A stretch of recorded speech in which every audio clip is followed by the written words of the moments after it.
Olá, meus alunos do quinto ano, tudo bem com vocês? Hoje nós vamos fazer juntos a atividade do livro.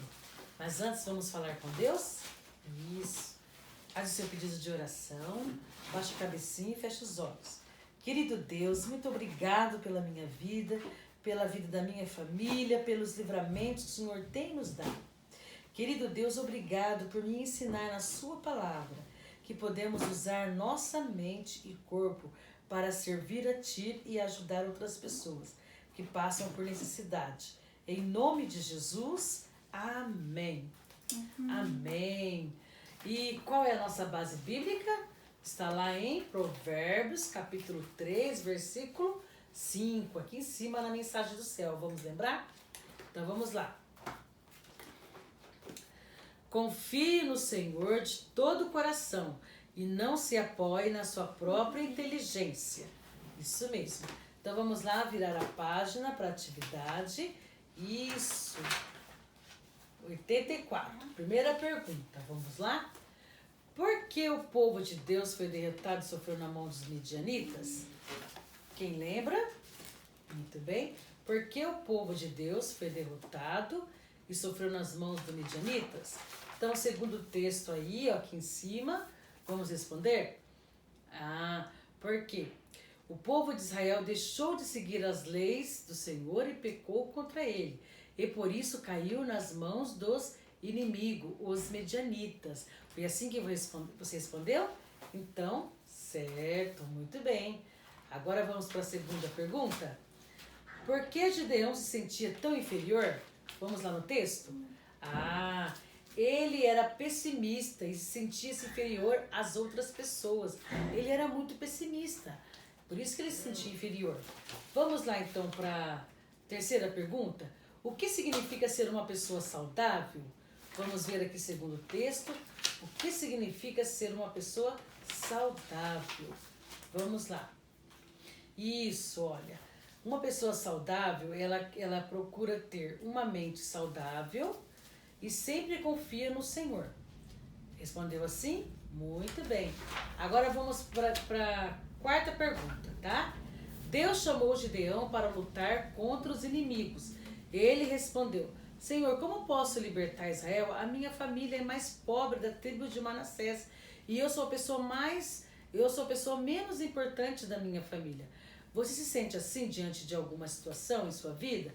O que acha que é impossível para você fazer porque não tem capacidade? Fale sobre isso.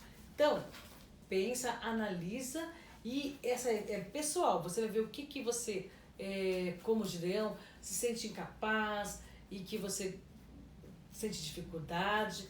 Você coloca aqui, tá bom? Ao ouvir a palavra, agora a questão 5. Ao ouvir as palavras de Gideão, que demonstrou o seu sentimento de inferioridade, o Senhor lhe respondeu: você pode fazer isso porque eu o ajudarei. E esta também é a promessa de Deus para você. Escreva uma oração pedindo ao Senhor que o ajude a vencer os sentimentos de inferioridade. Muito bem. Se você tem esse sentimento de inferioridade, é pessimista, fala que não consegue, então pede para Deus na sua oração. Aqui, ó, eu escrevi assim, ó: Senhor Deus, me ajude a vencer o sentimento de inferioridade. Em nome de Jesus, amém. Muito bem. Agora na questão 6, vamos lá? Alguns meninos e meninas da sua idade desenvolvem o chamado complexo de inferioridade e podem expressar isso dizendo ou até mesmo pensando algumas coisas tais como esse menininho que tá com a bola na mão tá falando assim: meus colegas de classe não gostam de brincar comigo, pois sou péssimo no futebol. Aí a menininha que tem o cabelo armado, ela: meu cabelo é horroroso, porque não sou tão linda como a fulana. Aí o outro falando assim: eu não sou inteligente, pois não consigo tirar uma boa nota na prova de português. Aí a outra menininha fala: minhas colegas não gostam de mim porque não uso roupas de marcas. Tudo isso é pessimismo, é pensamento negativo, é pessimismo. E para nossa mente ficar saudável, a gente não pode pensar dessa forma. A gente pode falar assim: eu vou conseguir, eu não jogo bola como meu colega, mas eu vou me esforçar e vou jogar bola bem.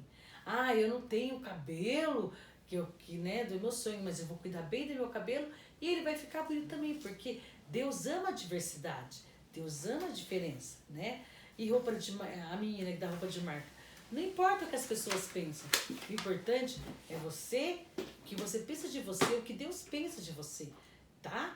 Então a gente tem que ter o pensamento, palavras, não de pessimismo. Faz, não, eu sou feliz assim, Deus me fez assim.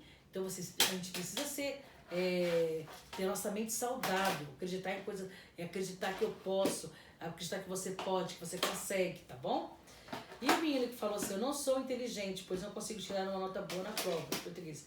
É só ele estudar, se esforçar, que ele vai conseguir. Pode ser que ele não consiga tirar 10 igual o coleguinha, mas ele vai conseguir chegar também, ter um bom resultado. Então a gente não pode ser pessimista. Gideão, ele estava perdendo as batalhas porque ele estava sendo pessimista. Mas você não, você fala, não você, eu vou vencer todos os meus obstáculos porque eu vou pensar que eu posso, que eu consigo e vou lutar para isso, tá bom? E aí você vai ter uma mente saudável. Agora vira aí na página 86, também é uma pergunta, uma questão pessoal. Você se identificou com alguns dos sentimentos citados ali em cima? Quais? Aí se você se identificou com a menina de roupa, que não usa roupa de marca, com o menino que não joga bem futebol, com a menininha que sente mal com o cabelo dela, com o menino que se sente mal porque não tirou nota boa. Se você se identificou com uma deles, você escreve aqui, tá bom? Aqui nessas 3 linhas. 7. Questão 7 agora. Você sabia que além de Gideão, Jeremias também se sentiu incapaz quando Deus o chamou para fazer a sua obra? Escreva o que ele disse e qual foi a resposta de Deus para ele. Para eu conseguir responder essa questão, eu tenho que ir lá na Bíblia. Se você não tem Bíblia, não tem problema. Nós vamos responder junto, ó. O que Jeremias falou? Jeremias falou assim, ó. Eu não sou capaz de falar.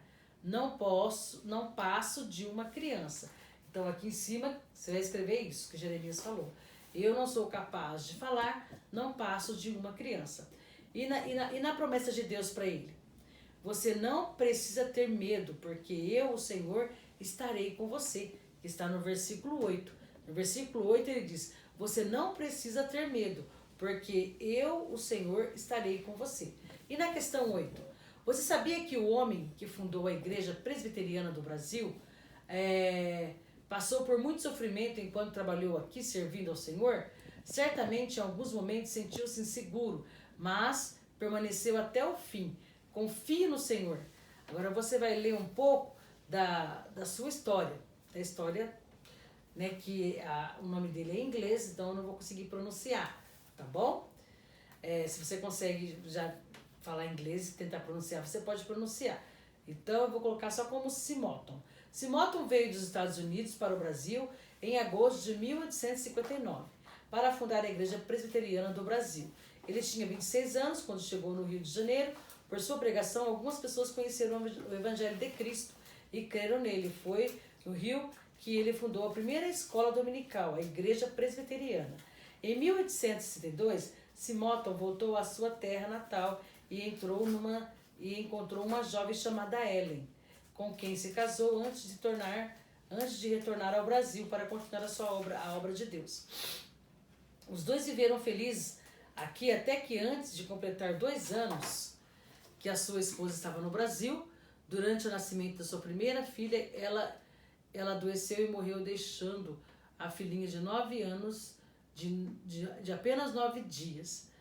Em seu diário, Simoton escreveu que Deus tem misericórdia de mim, pois as águas profundas rolam agora sobre a minha alma. Ellen jaz no caixão, na sala. Deus o atirou tão rapidamente que tudo ainda parecia um sonho. Em dezembro de 1867, com apenas 34 anos, Simoton morreu em São Paulo, vítima de febre amarela. Em uma conversa com sua irmã, 2 dias antes da sua morte, ela perguntou-lhe se tinha alguma palavra à sua igreja no Rio de Janeiro. Simoton replicou, Deus levantará alguém para tomar o meu lugar. Ele usará os seus instrumentos para o seu trabalho. E assim o tem feito. Louvado seja o Senhor. Muito bem, olha que história de fé, né? Perdeu a esposa e teve que criar filho e depois logo ele teve uma doença e morreu, né? Mas ele confiou que Deus ia continuar cuidando da obra. Encontre no caça-palavras 5 sentimentos negativos que podem nos fazer inferiores aos outros. Esses 5 sentimentos positivos que podem nos ajudar a combater o negativos em nossa vida. Então, aqui ó, você já encontrou? Então vamos lá, vamos falar primeiro o positivo, tá? Coragem, segurança, confiança, força. E os sentimentos negativos? Medo, timidez, fraqueza, que mais? Insegurança. E também no positivo, eu esqueci de falar da fé. Então teve também a fé. Aí vocês circulam aí, tá bom? Então vamos lá, virando a página agora. Agora encerrou, muito bem. Então até a próxima aula. Beijo, fique com Deus.